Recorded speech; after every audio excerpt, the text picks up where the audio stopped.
جس کا اللہ پر بھروسہ پختہ ہو گیا وہ پھر اللہ تعالیٰ اس کے کام خود ہی بناتا ہے. مجھے وہ واقعہ ایک پنجاب کے ایک حکیم صاحب کا ایک واقعہ ہے. وہ حکیم اپنے گھر سے جب نکلتا تھا تو اپنی بیوی سے کہتا تھا کہ آج دن بھر میں جتنی چیزیں تمہیں چاہیے درکار ہو وہ لکھ کر دے دو, ان کی قیمت بھی لکھ دو. وہ ایک پرچہ بنا کے دیتی. وہ اپنے مطلب اپنے دواخانہ پہ پہنچتا اور پہنچنے کے بعد اللہ سے دعا مانگتا, یا اللہ میری آج کی ضرورت اتنے روپے ہیں, جیسے ہی یہ ضرورت پوری ہو جائے گی میری دکان کا شٹر بند ہوگا, میں تیری عبادت میں لگ جاؤں گا, میری آج کی ضرورت جیسے پوری ہو جائے.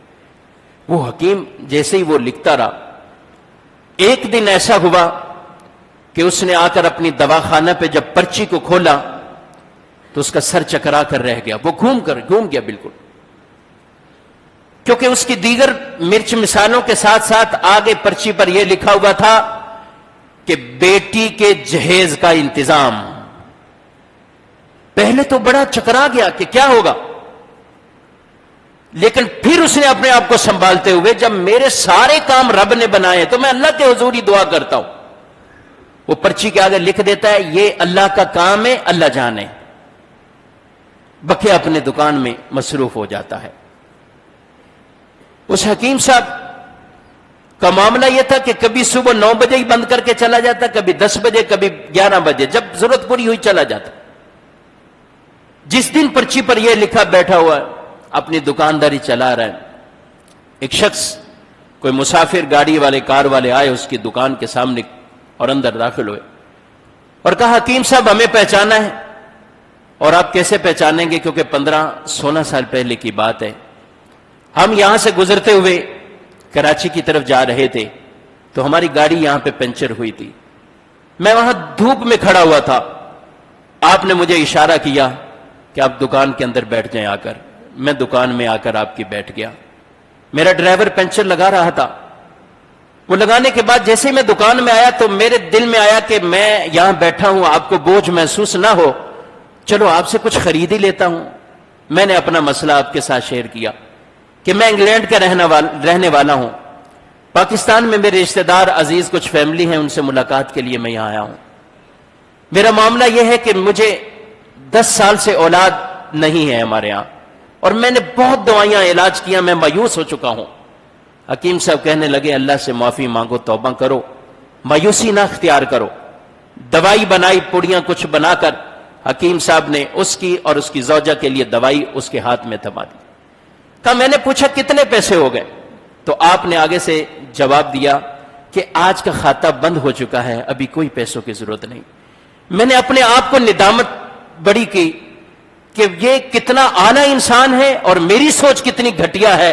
میں سوچ رہا تھا کہ شاید اس کی دکان میں بیٹھنے کی وجہ سے اس کو تکلیف پہنچ رہی ہے, لالچ کے لیے کچھ اس سے چیز خرید لوں, لیکن اس کی سوچ کتنی اعلیٰ ہے. تو میں نے پوچھا حکیم صاحب یہ کھاتا بند ہونے کا کیا معاملہ ہے؟ تو مجھے ساتھ بیٹھے ہوئے شخص نے بتایا کہ حکیم صاحب کی روزانہ کی آمدنی کا ایک ذریعہ ہے, اس کے بعد وہ کھاتا کلیئر بند کر کے اپنی دکان کو بند کر کے چلے جاتے ہیں, یہ معاملہ ہے. کہا میں چلا گیا. اس وقت میں نے دیکھا آپ کے ساتھ ایک چھوٹی سی بیٹی تھی جو آپ کے ساتھ آپ کو کھانے کے لیے کچھ کہہ رہی تھی, اور آپ اس کو کہتے تھوڑی دیر بعد گھر کی طرف جائیں گے. حکیم صاحب معاملہ یہ ہوا کہ میں اپنے گھر کی طرف واپس لوٹا, میں نے اپنے اہلیہ سے پوری بات یہ شیئر کی اور یہ دوائی دی.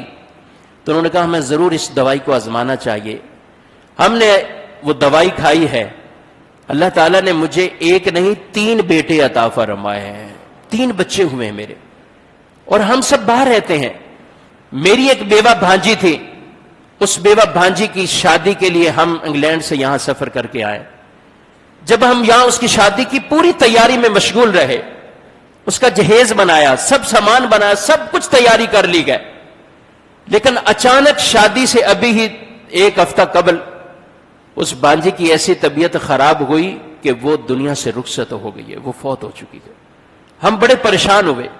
ساری خریداری کرنے کے بعد اب بھاجی کا انتقال ہو گیا, تو میری اہلیہ نے اور مجھے مشورہ دیا کہ یہ سارا سامان ہمارے پاس موجود ہے, کیوں نہ ہو کہ ہم اسی حکیم صاحب کے پاس چلے جائیں جن کے 15 سال پہلے ہم دوائی لینے گئے تھے.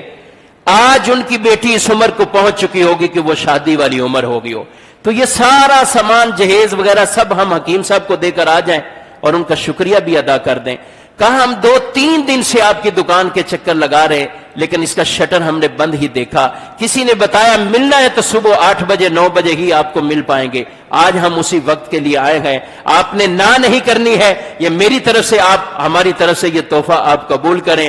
حکیم صاحب کی آنکھوں سے آنسو جاری ہوئے اور وہ پرچی نکال کر وہ دکھا رہے ہیں کہ آج ہی میری بیوی نے مجھے یہ لکھ کر دیا ہے کہ جہیز کے سامان کا کچھ کرو. میں نے اس کے سامنے لکھا ہے اللہ کا کام ہے, اللہ ہی کام پورے جو ہے وہ انجام دے گا. لیکن دیکھیں میں دکان سے اٹھا نہیں ہوں, اللہ تعالیٰ نے میری بیٹی کے جہیز کا یہ انتظام کر کے دے دیا. یہ اللہ یا رسول. میرے بھائیوں یہ واقعہ تو ایک واقعہ ہے اور حقیقت ہے, یہ حقیقی واقعہ ہے, لیکن یہ ہمیں ایک حکیم کتنا بڑا توکل کا درس عطا فرما, کتنا بڑا توکل کا, اللہ پہ بھروسہ ہو, اہتمام ہو اور اللہ سے ہی لو لگائی جائے, اللہ سے مانگا جائے, اللہ کی اطاعت اور فرما برداری والے کام کرتے رہے.